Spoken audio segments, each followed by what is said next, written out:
If you're out there and you're a parent, you're like, oh my gosh, I don't know how to make this all come together. I would just suggest, again, that you sit down with your family, you figure out your real schedule, you figure out what you want to do, and to the best of your ability, you make it happen. It doesn't have to look perfect. You just need to be willing.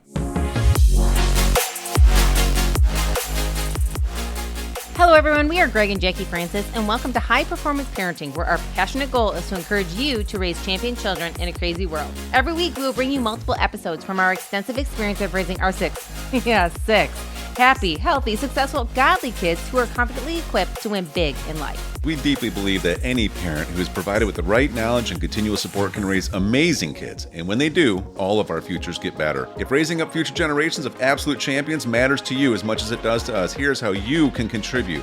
Like and share this podcast with everyone you know. And together, let's embrace this journey of raising champion kids in a crazy world. All right. We're back.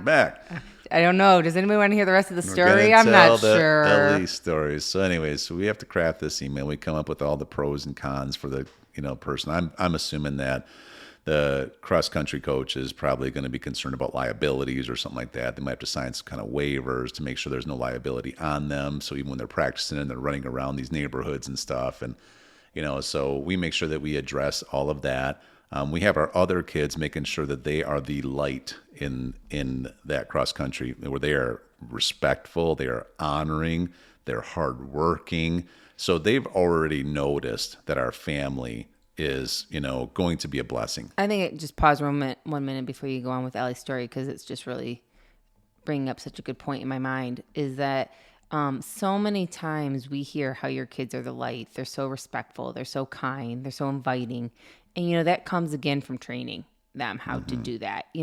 I don't think any kid tries not to be respectful or kind or anything like that. I really don't. But if you don't train it and you don't edify it and you don't help them learn what it looks like and give them examples and put them in opportunities to do it and then maybe correct them, then again, we're not doing anything great for our kids. It's a disservice to them.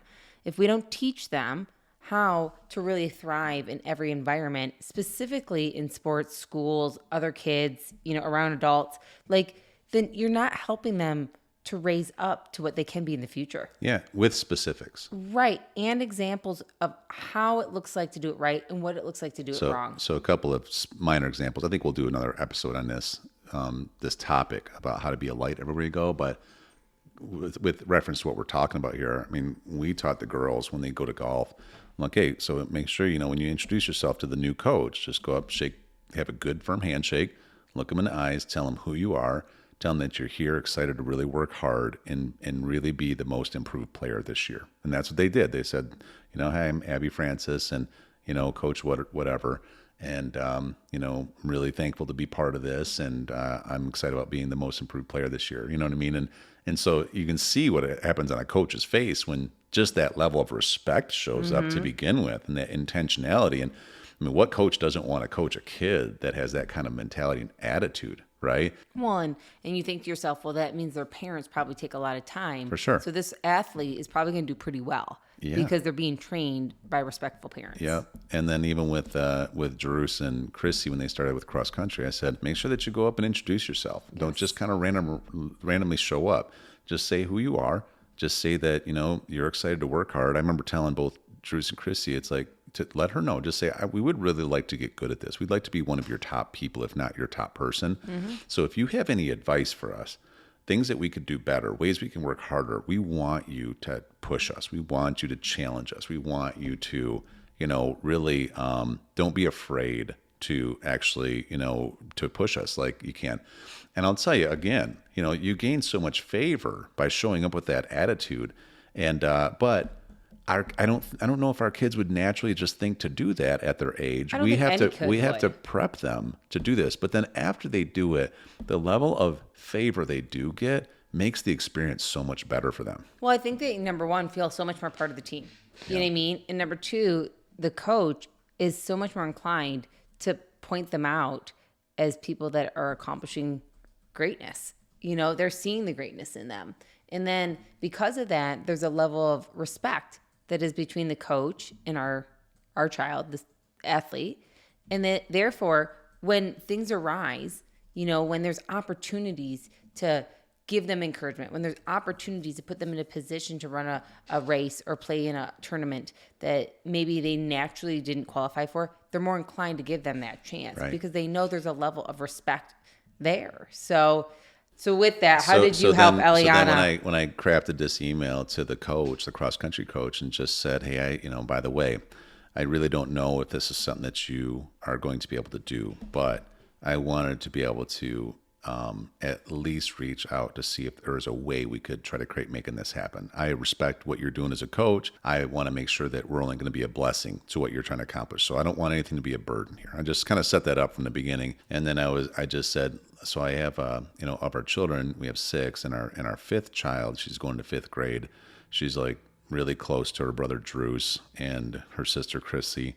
And she was wondering if it would be possible where she could actually practice with you guys to be part of the team. And so I asked this. I said, by the way, however we can make this easy on you, it'd be great if I need to sign some kind of a waiver to take liability off you, whatever. We'll make it as easy as possible. She will only be a blessing. And she had sent a message back, and she said, I've seen your kids. It was only after the first week, and I've only had a few practices with your kids so far. But they are such a blessing, and they are really great runners. They work hard. They're helping set the tone for the team. See, all that brings favor. And she said, so I don't see any problem with Ellie being able to come. And I couldn't, man. We went and told Ellie, hey, Ellie, you get to practice the cross country team. You'd have thought she just, she was so excited, right? She was just she thought she got on the high school, varsity team. She was so excited, and it was neat to see her cute little face because, she's so much littler, right? She's not like a tall girl, and she's not a big girl or anything like that. She's this little tiny thing. She just turned 10, so she's just little, And so she just naturally has this cute little legs and stuff like that, and she's really short compared to so many. But what was cool is she pulled out her tennis shoes. Yeah, she's easily half the size of some of the kids. Right. She pulled out her tennis shoes and, got her little outfit ready, and she was so proud of herself. And she went out there the first time, and it's 100 degrees out here. It's not like it's a beautiful spring day, 70 degrees out. Sure. It's August. It's very hot here. It's 100 degrees, and they go at 3:15. At the peak. Yeah. Not in the evening by any means to do this. And she jumped out of the car ready to go. She was her little legs jumped out. She was ready to go. She had her hair back in a ponytail. And I was just so proud of her because, she just followed her siblings' lead. She just started following over by them. And, of course, Chrissy was really great, as a sister would be. And it was hey, this is so-and-so. This is my sister. And kind of invited her into her friends that she was meeting. And but Ellie took it very seriously. She didn't take it as great, I'm just going to run around and, she's mess out around. there working. I will tell you, she came home after her first run, which was a mile and a half or something like that. She was in the, how many kids? Are there 70 kids? 60 kids? Yeah, I think there's 60 to 70 kids. Yeah. Because it's co-ed. You run together. She came in the top 20. Yeah. She was in the top 20, had never run before in her entire life. Right. As far as this kind of competition. She came home. Her face was so beat red. It was so beat red. Her little legs were shaking. Oh, yeah. And, but she was so happy. Mm-hmm. And I was so excited that what a neat lesson to be able to teach her how to sell herself to get on this amazing, great team. Thankful that there's a coach that sees that, sometimes the answer is just yes. Mm-hmm. Yes, you can train with us. You know what I mean? We taught her the first day she got out there. She's like, hi, coach. What Ellie. Her name. I'm Jacquie Francis, and I just want to tell you thank you so much for allowing me to run with your team. I will only be a blessing out here. Yes. Right? And they remembered her name, and they were really excited. And it was just the beginning. And to fast forward a little bit about the story, not only did the coach encourage her, but what was neat is a week or two later, they were giving out uniforms. Oh, yeah. And I had put in, for the big kids, their size. Ellie's not even really in the computer, so I didn't put anything in for her. And the coach came up to her at the end and offered her a uniform to wear. Right. Not, giving her any more promises, just saying, we have this uniform and I think it would fit you. would you like to wear this So uniform? she's in this cute little uniform, so baggy on her because she's So big. little. She's just the cutest thing ever. And she's just so proud. And then as they had their first meet that came up last week, right? And the Chrissy and Drews are excited because they just love competing, you know. They're like, oh, it's going to be great, you know. And Ellie's like, boy, I mean, you know, we're just talking our own. I'm like, you'd like to compete, wouldn't you? And she's like, yes. And so she thought to herself, at least I'll put on my uniform. Maybe if I can just be a cheerleader, I'll put on my uniform. Well, and then we coached her again. Yeah. We were like 2 or 3 days out, and I said, okay, Ellie, I would suggest you probably say something like this. You go up to the coach, you look her straight in the eyes, and you just say, you know, Coach, her name's DeVore. Coach DeVore, I would really like to be able to run in this race. If there is any way possible that could happen, I would so appreciate it. And if you let me run, I promise I'll make you proud. And so I explained this to her, and she literally, I mean, I told her probably twice, and I said, try saying it. And she said it, and I said, okay, maybe adjust it. And got her kind of tuned in. And then, sure enough, like, it was the day of the meet. So this is like 2 days later. I'm like, tell me what you're going to say. And she had practiced it. Yeah, she like nailed it came out Yes. so, it did better than I just did. Like, she came out so clear.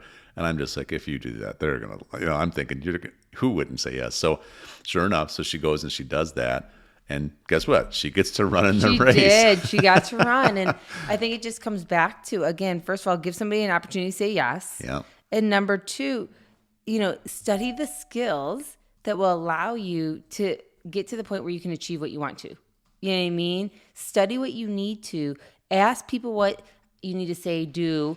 Get a coach. You know what I mean? Like, our kids' coaches are us, but get a coach that can help train you up to be able to move to the next levels in life.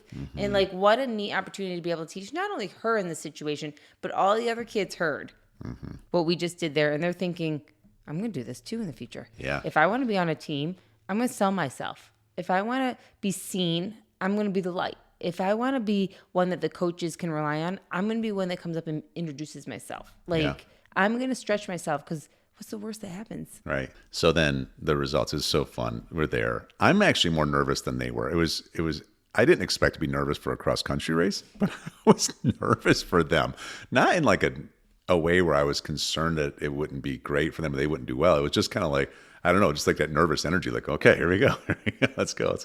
And Chrissy goes out there first, and just, I mean, she sets a pace, and she does it. And it was good competition. Great. And do you remember what place? I think she got, what'd she get? She got sixth. Sixth or fifth, something like that. I think she got sixth. She did fabulous. She got sixth out of, what was it, like 70? 70 girls. 70 girls. She got sixth. Because it was 3 different schools competing. Yep. And she rocked it. Her first race ever. She got sixth. And she gave it her all. Her best was enough, but her best was required. And she gave it all. And she was proud of herself. And they let the girls go first. Yeah. So here came Chrissy, sixth, coming across the line. Yeah. And then we're waiting. And their girls team won, which was awesome. Our middle school won. Yeah.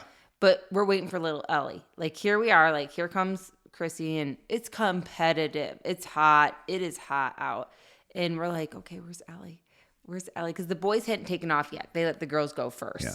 And so what happened? Ellie comes around the corner, this little thing just coming, and she's, you know, she's working hard, right? Face beat red, just giving it her all.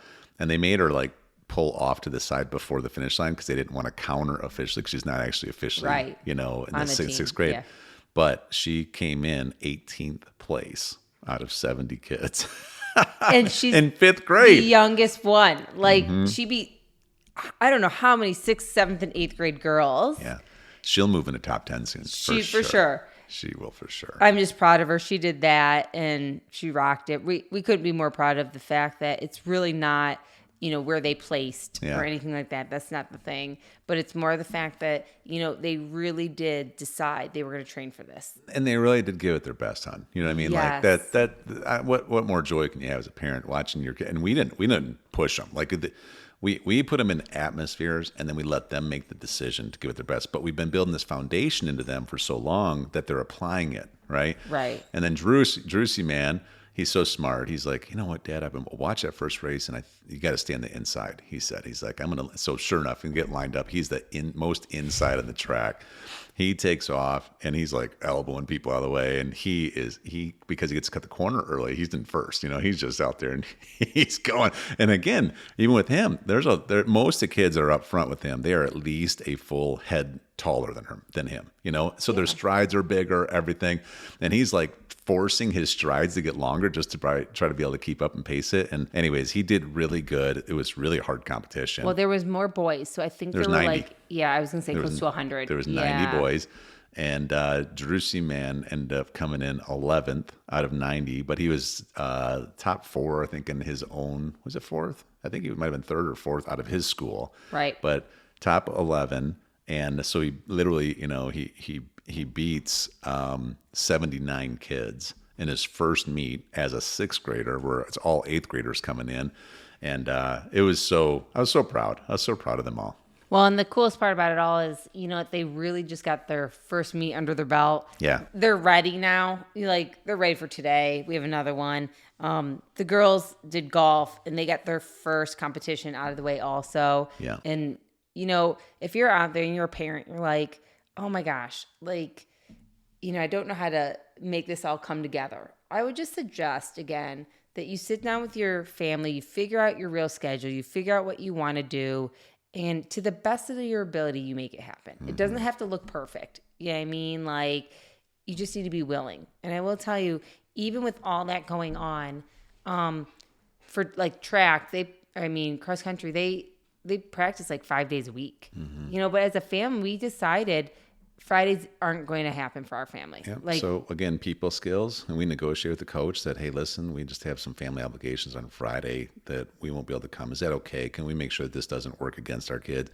And she's like, I totally understand. Your kids work so hard to begin with that it's no problem. It makes sense to me. And so I encourage you, because it doesn't mean that you have to drop everything. Sometimes you just need to, again, because we taught our kids, is let's just be honest with her with the fact that Fridays don't work, and this is why. And we've made some decisions as a family. We have some commitments. We have some things that we need to prioritize. And our commitments are things like golf as a family, because we need our connect time. We need to be able to do some stuff together. Right, and family team meetings and enjoying Friday evenings with other friends and family that we want to be with.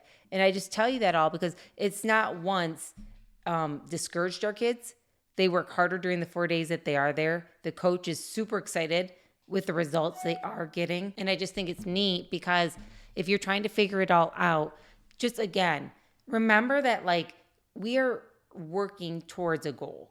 And our goal is to help teach our kids how to be the best versions of themselves. But it doesn't mean we have to drop everything in our lives that are important to us so that they can come first all the time. You just need to use the skills that you have and figure out how it could work for you and your family. Right. Yeah. Good stuff. Yeah. Can't wait for the meet today. I know you're nervous. Yeah. I can't wait, actually. Hey, everyone. Thanks for listening, and thanks for your love and support. We hope that today's episode added tremendous value to you and your family. It would mean so much to us if you would partner with us on our mission of helping parents around the globe raise champion children in this crazy world. To do so, simply take a moment to like and share this podcast with everyone in your network. And we have great news. You get more of us. You can expect new episodes every Monday, Wednesday, and Friday mornings. So be sure to consistently tune in with us and enjoy our show. See you next time.